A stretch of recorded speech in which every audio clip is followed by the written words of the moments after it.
on secret clothes and lies in the meadow with her hands tied behind her back. I won't refuse if you know how to use it.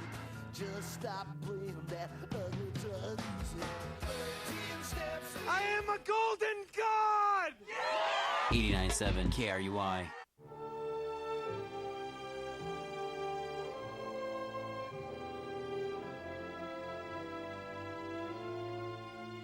You're listening to KRUI, Iowa City.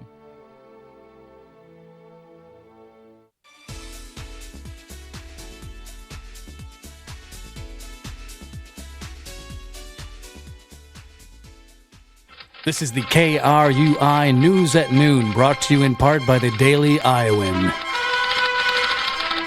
This is KRUI, Iowa City.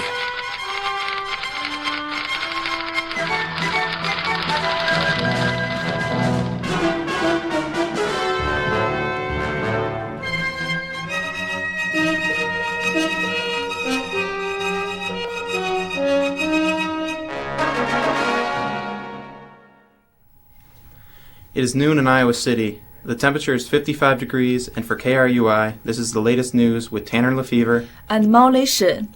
Here are the headlines for this Monday morning. Hillary Clinton makes a move in the latest polls. A prison break on one of the Caribbean islands makes one nation far from a paradise destination. And Chicago and Cleveland residents throw caution to the wind as World Series tickets hit the open market. But first, 5 people are dead after a somewhat controversial plane crash early this morning in Malta. Maltese officials have said that all 5 passengers were French nationals serving as part of a surveillance operation to track drug and human trafficking in the Mediterranean. However, a spokesman for the France's Customs Department denied said claim and would not confirm the agency's use of the aircraft.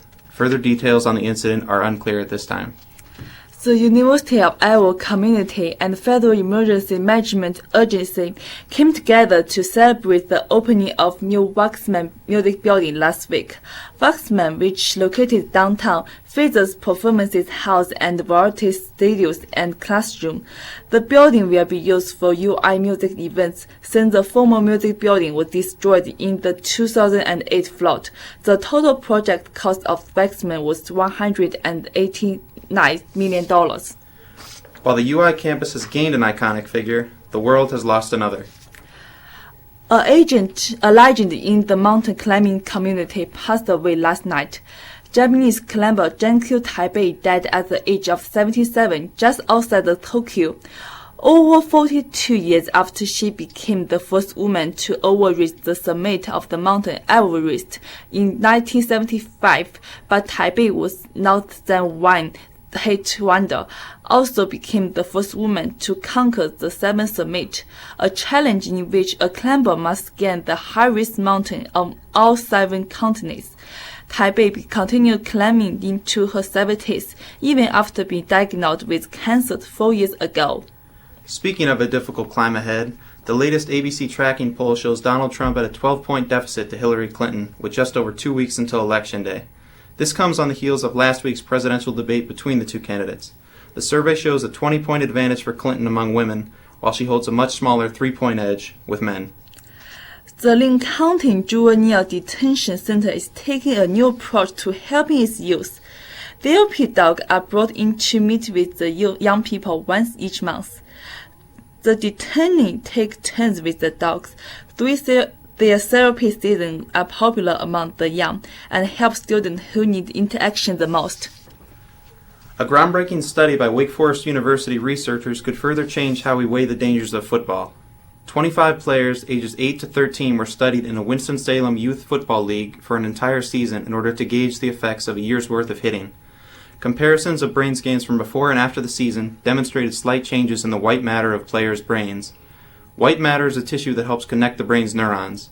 It's far too soon to know whether or not such changes are chronic or temporary, but parents in the league are paying close attention to any potential threats to the health of their children. In less serious news that still might make you wonder whether some people are thinking clearly, ticket prices for this year's World Series are more expensive than getting a seat at the Super Bowl. The average nosebleed spot will run you a crisp $3,100 in Cleveland, while a seat at Wrigley for Game 3 tips the scales around $6,100. Perhaps the biggest contributor to these astronomical prices is the 174 combined years that the two teams have gone since their last World Series title. The series begins tomorrow night in Cleveland. Another animal-related news. Recent flood in St. Rapi had not diminished the feeling of pet lover. Animal care and control have worked to help homeless cats and dogs find home during the annual pet fair. Workers placed 28 cats and 6 dogs in the first 4 hours and are still working to help the rest. Speaking of being on the loose, over 170 inmates escaped from a Haitian prison over the weekend following a riot that resulted in the death of a prison guard. SWAT and other military units have only managed to capture a dozen of the escapees thus far. The U.S. Embassy in Haiti has issued a warning to American citizens to avoid the area surrounding the escape, which occurred roughly 30 miles north of the capital, Port-au-Prince. Finally, a quick look at the weather forecast for Iowa City. Sunny skies and high 50s look to be today's outlook, and right now the temperature is 55 degrees. And for KRUI, I'm Tanner LaFever. And I'm Molly Shen.